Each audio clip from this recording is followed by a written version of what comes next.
Hi, my name is Sarah. If you're new to my channel, welcome. We normally do family vlogs Monday through Friday with some of these type of videos interspersed in between. What are these type of videos? Lifestyle videos, sharing all my wisdom. Just kidding, I don't have very much wisdom. Non-vlog type videos. That's what we do. So this is one of those. That sounds so stupid. So this video today is going to tell you how to do once a month grocery shopping. If you're not interested in shopping just once a month, this video should also help you just stay out of the store more. So whether you want to go twice a month or just once a week, it will help you stay out of the store every day. So if you want to hear more about it, stay tuned. So why would you want to shop less, say once a month? Well, there's several reasons. One is it saves you a lot of money. Studies show that the more you go into the store, the more likely you are to impulse buy. And so every time you go to the store, you have more chances to buy things that you weren't planning to or were not in your budget, thus spending more money. Also, if you have a plan and you have all the food in your fridge/freezer/cupboard for that plan, you're more likely to cook that food or use that food and a lot less likely to go out, also saving you money. Another thing is it saves you time. If you work a regular daytime hours, you are left with shopping in the evenings or weekends. It takes a lot of time at the grocery store. Even if you go on a Monday morning or Tuesday morning, when it's more empty, it's gonna take you time. The more you can do all at once, the less you have to do little bits. It will save you time in the end. Or you could be like me and you just hate grocery stores. Like, really hate grocery shopping. Like, really hate it. That'd be a good reason to shop once a month, right? So let me address why you would not want to grocery shop once a month in particular. Maybe you don't have the money to. It does take a lot of money up front to grocery shop. Although it does save you money in the end to do it all at once, it does spend all of your budget or most of it all at once. So one way you can do that, if your mortgage payment or your rent payment is due at the beginning of the month, you can plan to do your once a month grocery shopping in the middle of the month. So it's kind of sharing the wealth there. And that has kept me from doing monthly grocery shopping before. Another reason is storage. So when we moved into this house, we were able to acquire a second refrigerator. That helps a lot for us because we have 8 children. That kept me from once a month grocery shopping for a while is storage issues. My parents also gave us an amazing huge freezer, deep freezer, when they semi-retired to Florida. They did not any longer want to stockpile food. I wonder why. When I have not had all those things, I've had to do a lot less shopping at once. But I still have been able to most of my whole motherhood do at least twice a month shopping. So it is possible with just your fridge and freezer that you maybe have in your kitchen. So I believe the first step to shopping once a month or staying out of the stores more often is to build your pantry. This is something I started way before I was shopping once a month and before I even had kids. So I know it can be possible for and helpful for every size family. What I mean by build your pantry is to have extra of all of your pantry type items and cleaning supplies.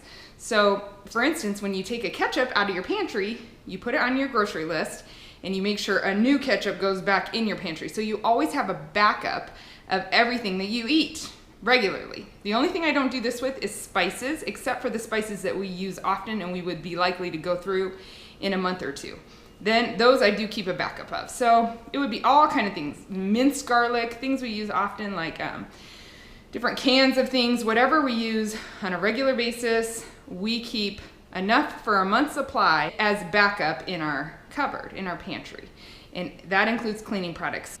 This keeps us out of the grocery stores because we're not running to the grocery store for dishwasher soap or laundry detergent or maple syrup or whatever we happen to run out of.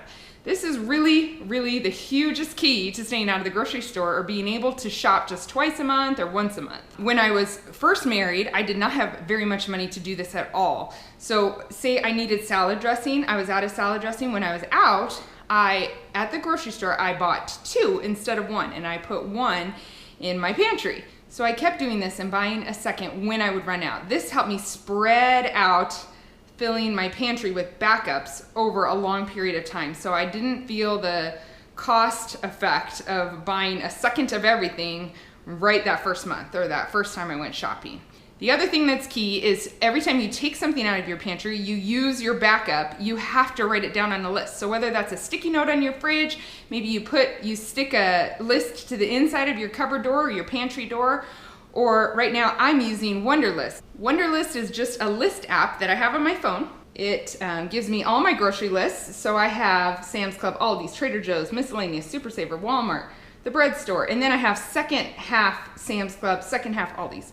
So when I run out of something, I make sure it goes on my list. Now, second half for me is because I do once a month shopping, but I have to go back halfway through for produce, milk, and eggs. And so if I have things that I know need to come the second half of the month, they go in the second half Aldi's or second half Sam's Club list.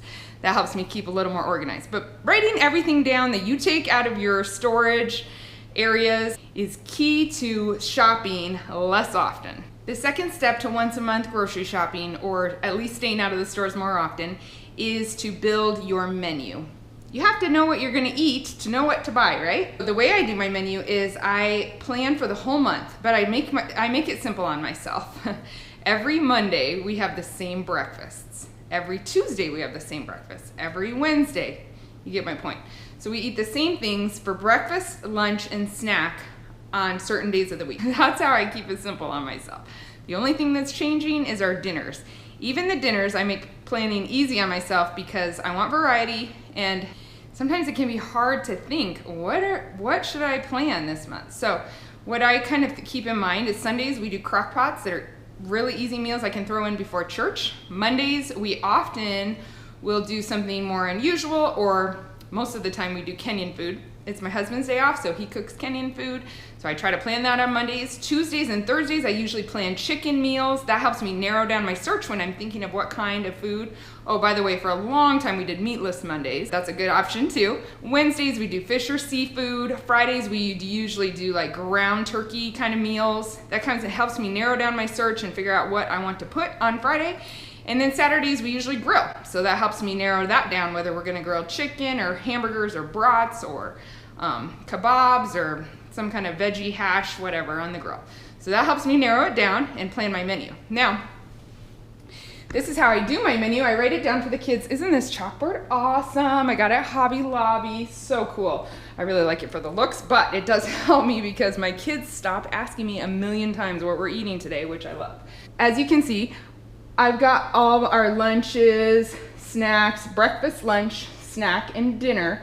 So the nice thing for me is I only come back and change dinners usually from week to week. I have to change very little on this, so the upkeep, the maintenance of it is very simple. So like breakfast on Sundays, so we do repeat some things. Breakfast on Sundays and Wednesdays and Fridays is oats and yogurt. For us, that means the kids get a choice between oatmeal, my homemade granola, which is made out of oats, and homemade yogurt. We usually have all three things available. Sometimes we don't, and so they are left with what's left. On Saturdays, we rotate between pancakes and French toast and waffles and muffins. Whatever we make double, so the next Tuesday we usually are having the same thing. Not the case this week because we didn't cook on Saturday, but I'm making some homemade applesauce for tomorrow morning. I also write some things on here that I want to remember when we have appointments. As you can see, our library books are due on Friday, and I make reminders for myself to make some yogurt. But this thing has been awesome for us. The way I plan my menu is on my computer. I got a Mac for Christmas from my dad. He gave me his old one, and it is amazing. I love it. I have used the simplest of calendars, though. You really don't need much. But on this computer, when I use my calendar, I'm able to make eggs on Monday. I'm able to just put that as a repeat, and so I never have to type it in again. But I can look on here and just see what we're having. And so I'm only typing in my dinners. So for like my coconut Thai chicken, I write down some of the things in my notes that I really need to make sure I have. So when I'm writing my grocery list for the month and planning out what dinners I want, I can see at a quick glance what things I need to make sure I have plenty of for that meal. And so that really helps me when I'm grocery shopping, just do it really quickly. A lot of my meals, my dinners, I just repeat from month to month. If I'm sick of them, I swap them out, and that's how we do it. Right now I have some straight up junk food items on my lunch menus like pizza rolls and mac and cheese because I have been in a desperate season right now. So if you have any easy, cheap, healthy lunches, all three of those things for me, please leave it in the comments below because I would love to hear those ideas. In the past, we've eaten much healthier and done like homemade pizzas, homemade bean and cheese burritos, and what else do we do? And oh, we did whole wheat noodles with tuna and peas in it and stuff. Right now, my kids are not digging any of that stuff, and I need something easy that they would eat, so please give me your ideas, that'd be great. So once you built your menu, you have to really look at everything you need to make it through that month, that 2 weeks, that 1 week, whatever your goal is, and you make sure it's on your list. You will make mistakes, you will have to run to the store, especially a little bit at first, but it will be worth it in the end because you'll figure out how much you need to make it to your goal, that 1 week, 2 weeks, 1 month, whatever it is. And it really does save you time in the end. I promise you, you will be happy you did it, I think. Unless you really love grocery stores, then you may not be happy. Maybe you like it, I don't know. By the way, it is still possible to be very flexible in your menu, even if you plan ahead. There's lots of times that we switch things around because we don't feel like it or plans change. But it's really, really reassuring to know that everything that we planned is available for us to use. And it just makes a huge difference, and it makes us much more likely to eat at home and eat healthy. Well, besides those few lunches. And yes, guys, I have used a laundry basket as part of my video setup. If you want to know why I have empty laundry baskets and 8 children, got to go check out my laundry miracle solution video. Let me know what you think about once a month shopping, if you're into it or not at all. See ya.